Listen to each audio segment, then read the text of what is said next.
Assalamualaikum warahmatullahi wabarakatuh. Alhamdulillahirabbil alamin.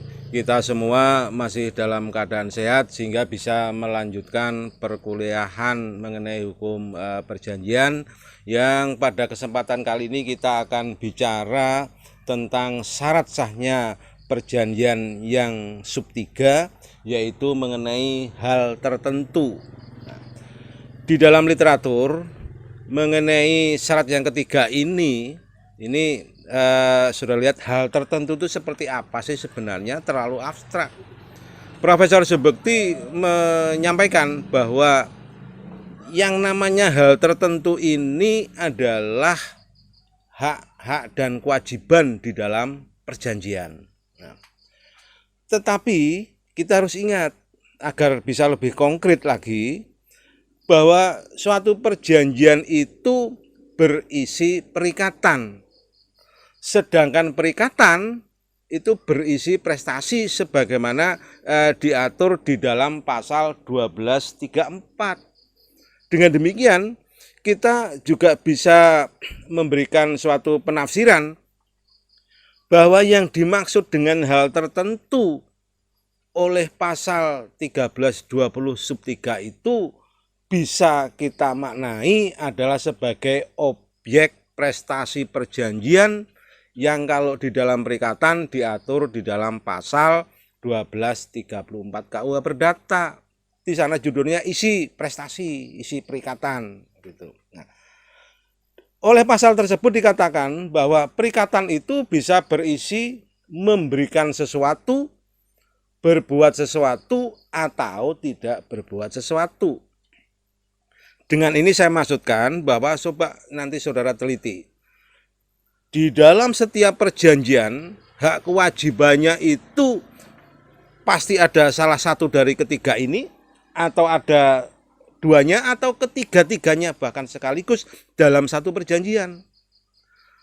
Oleh sebab itu yang harus saudara pahami sekarang adalah apa itu memberikan sesuatu. Memberikan sesuatu kalau di dalam literatur yang dimaksud oleh pasal 1334 ini bukan memberi itu dalam arti hadiah atau hibah, bukan. Maksud memberikan sesuatu ini adalah penyerahan kebendaan. Jadi setiap ada perjanjian yang hak kewajibannya adalah menyerahkan suatu kebendaan, maka bisa kita masukkan bahwa hal tertentunya adalah memberikan sesuatu. Seperti itu.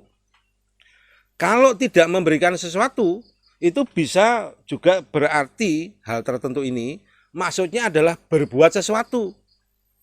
Coba saudara ingat-ingat, ada enggak perjanjian yang tidak terkait dengan penyerahan, tetapi untuk melakukan perbuatan tertentu? Ada, lihat nanti di bab 7 buku 3 KUH Perdata. Di sana bertitel adalah perjanjian-perjanjian untuk melakukan perbuatan tertentu, yaitu bisa perjanjian perburuan, bisa pemborongan, dan kalau tidak kedua hal itu adalah jasa tertentu. Nah, ini kalau perjanjian itu adalah tidak langsung penyerahan kebendaan, tetapi bisa berbuat sesuatu. Misalnya melakukan suatu perbuatan yang tadinya tidak ada menjadi ada, membangun gedung, membangun rumah, dan seterusnya. Atau perjanjian yang sama sekali tidak terkait dengan benda. Misalnya adalah perjanjian yang hal tertentunya adalah melantunkan lagu. Misalnya, ini berarti hal tertentunya adalah berbuat sesuatu. Atau kalau tidak memberikan sesuatu, tidak berbuat sesuatu, bisa juga hal tertentunya adalah tidak berbuat sesuatu. Misalnya tidak boleh membangun pagar dalam satu tempat. Atau kalau seseorang itu biasanya begitu keluar dari perusahaan, itu bosnya menyodorkan suatu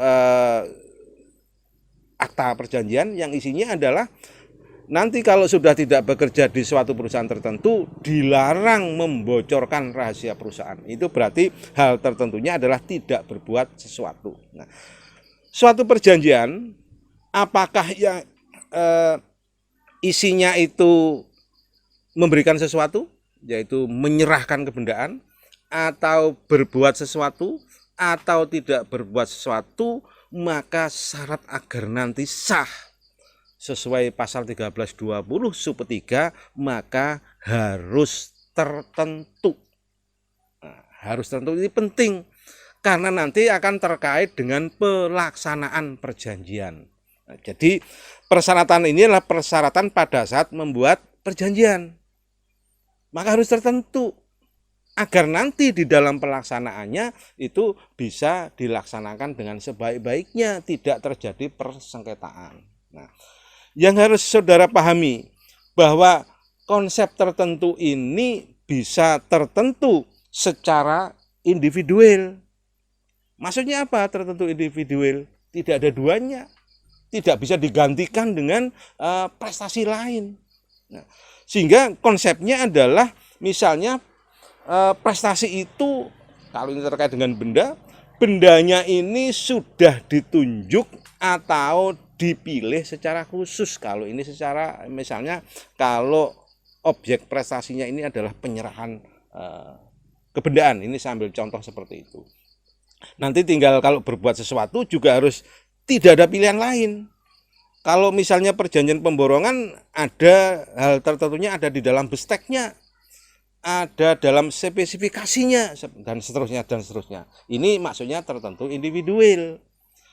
Akan tetapi di dalam perjanjian menurut KUH Perdata itu adalah perjanjian yang konsepnya sifatnya adalah konsensual obligatur. Perjanjian yang ketika lahir baru melahirkan kewajiban. Sedangkan pelaksananya bisa pada momen yang lain. Oleh sebab itu, menafsirkan kata tertentu atas suatu prestasi ini juga bisa tertentu menurut jenis. Ini kata pembuat undang-undang. Misalnya apa? Nanti saudara lihat di pasal 1333. Bahwa pada saat perjanjian dibuat, barangkali jumlahnya belum tertentu, tidak apa-apa. Ukurannya belum tertentu, tidak apa-apa.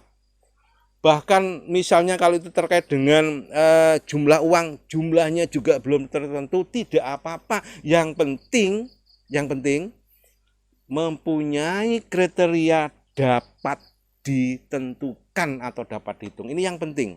Misalnya, kalau misalnya ada suatu perjanjian kerjasama, ada seseorang yang mempunyai tempat, warung, kerjasama dengan orang yang bisa menjual bakso, nah, kerjasama. Intinya bahwa yang punya tempat ini nanti akan mendapatkan hak Rp1.000 per mangkok. Disepakati, sah. Berapa sih penjual bakso harus membayar kepada orang yang punya warung? Nggak tahu pada saat perjanjian ditutup. Tetapi nanti pada pelaksanaannya bisa ditentukan atau dapat ditentukan, yaitu dalam sehari ternyata habis 1.000 mangkok. Nah, akhirnya ketemu berapa kewajiban si penjual bakso kepada yang punya warung. Ini maksudnya dapat ditentukan. Sehingga makanya meskipun menurut undang-undang ini syarat prestasi ini boleh menurut jenis, belum dapat ditentukan ukurannya, jumlahnya dan sebagainya. Yang penting dapat ditentukan yaitu pada saat pelaksanaan perjanjian harus individual, maksudnya itu. Karena apa? Karena menurut perjanjian menurut KUH Perdata ini adalah konsensual obligatur. Pada saat perjanjian lahir, barulah lahir kewajiban-kewajiban. Yang penting kewajibannya itu dapat ditentukan secara individual nantinya. Oleh sebab itu, syarat dapat ditentukan, syarat individual ini nanti adalah agar menghindari suatu sengketa. Supaya apa? Supaya kreditur itu bisa mendapatkan haknya persis sebagaimana kewajiban si debitur. Saya ulangi, agar si kreditur itu bisa mendapatkan haknya persis sebagaimana kewajiban debitur, sehingga tidak ada perselisihan. Atau kalau dilihat dari debitur akan melakukan kewajibannya persis sebagaimana haknya kreditur. Nah, kalau sudah bisa ditentukan seperti itu, maka kecil kemungkinan nanti di dalam pelaksanaan perjanjian terjadi perselisihan. Nah, oleh sebab itu kalau nanti di dalam persoalan-persoalan mengenai hal tertentu atau prestasi ini, maka yang penting nanti pada saat perjanjian itu lahir, karena melihat sah tidaknya, yang penting prestasinya itu dapat ditentukan atau dapat dihitung dan seterusnya, sehingga nanti bisa dapat diketahui secara individual berapa atau bagaimana kreditur itu mendapatkan haknya persis seperti kewajibannya si debitur.